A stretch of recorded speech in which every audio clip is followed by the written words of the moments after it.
Hi legends, currently still a lot of fear in the market and specifically retail still very scared to buy at the levels where we find ourselves with Bitcoin. Also, as you can see over here, the fear and greed index have now reached levels lower than during the FTX collapse.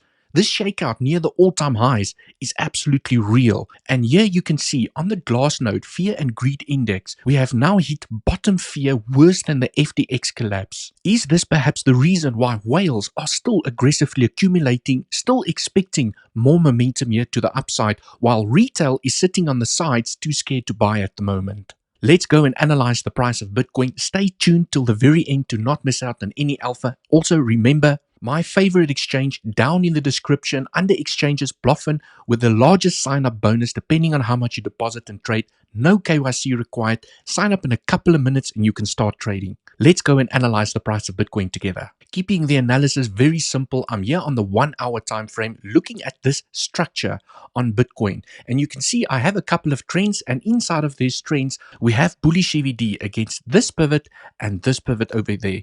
And also we have bullish CVD against this pivot and this pivot over here, which confirms that the target is the high over here. But it's always more important to look at the local CVD to confirm momentum either back to the upside or are we going to lose this trend. And this trend is also an important trend line that I'm watching here at the moment. As you can see, when you connect this low, okay, with this pivot over here, we are now bouncing perfectly on this trend line over here. So this could definitely give us a little bit of a jump here to the upside, but it's quite a difficult area here from a long or a short perspective. And the one thing I want to highlight over here is that we also have a weekly level here that formed last night, and we have multiple candle closes below this weekly level, which generally is a sign of weakness and more momentum to the downside. So what I would like to see over here is if we do get a bounce, okay, perhaps we make a lower high, okay, compared to those highs, and we get momentum here to the downside, losing this trend. What I would like to see is for this structure to hold. When you take a fib here from the lows to the highs, okay, what you would like to see is if we do lose this trend over here, I would like to see us bounce here by the 50%, 618, and the maximum target of the 786.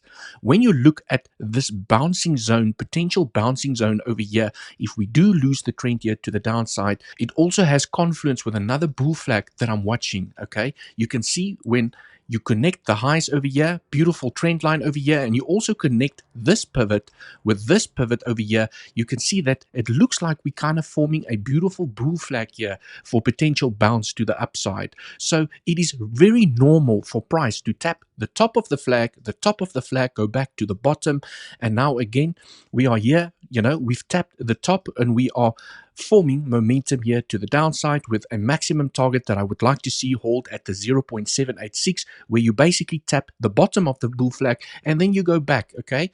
And there's definitely that chance that when we get back to the bull flag over here, if this scenario does have to play out, that we can get a breakout here to the upside to come and claim this high based on the bullish CVD that I've just highlighted on the larger time frames. We always have to look at all sides of the scenario. So, I mean, what if we do find strength? Okay, we have bounced on this trend once, and now this is the second time. So if we do find strength here, to find momentum here to the upside, I would expect some resistance where we lost the trend over the weekend.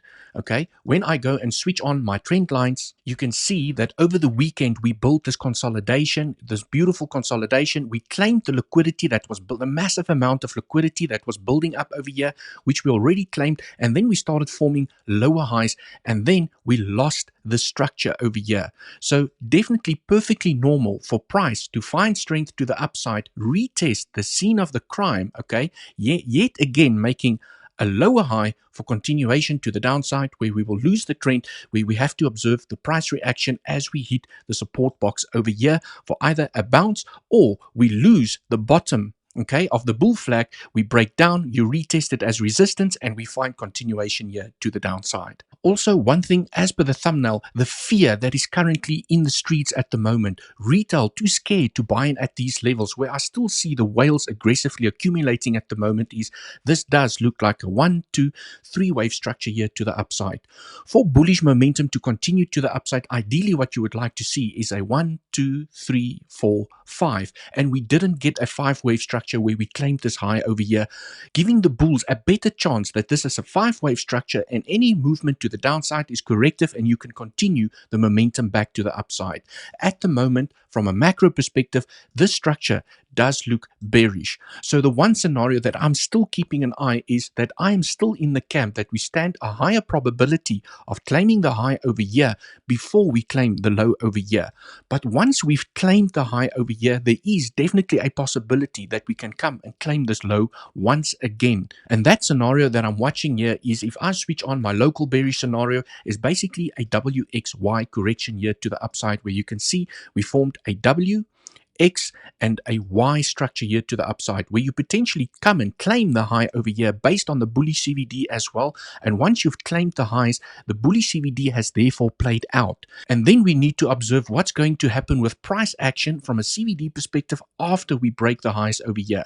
Do we find weakness in price, bearish CVD building up to confirm momentum back here to the downside, or will the bulls step in and create a higher high over here, a small little retracement for continuation here to the upside? So definitely something to keep in mind, that this can be a W, X, Y, where we claim the high, and once we've formed the Y wave, which has a common target of the 0.618, like I've highlighted over here, also in confluence with a weekly point of control, do we spot weakness where we can start turning around and potentially come and claim this low once again. Also on Saturday, I did a live stream where I go into a little bit more detail about this corrective structure and also the potential harmonics that has confluence with this corrective structure, where we could still see the low being claimed over here. So if you haven't seen Saturday's live stream, go and check it out, because I do speak about the macro scenario here where we could potentially see those rejection high confluence level for a fall here to the downside. Also what we need to look out for those probabilities to play out, where we could potentially come and claim this low once again. Thank you so much for watching. If you'd like the more detailed trading setups where we're looking at trading possibilities and opportunities to both the up and to the downside, go and check out our Legends Discord community. Down in the description of this video, first link, you'll land on a page like this where we have a free section for you to come and join, and also the pros section where myself and Andy do daily updates in terms of the possible trading setups that we are looking at. And then until the next one, cheers for now.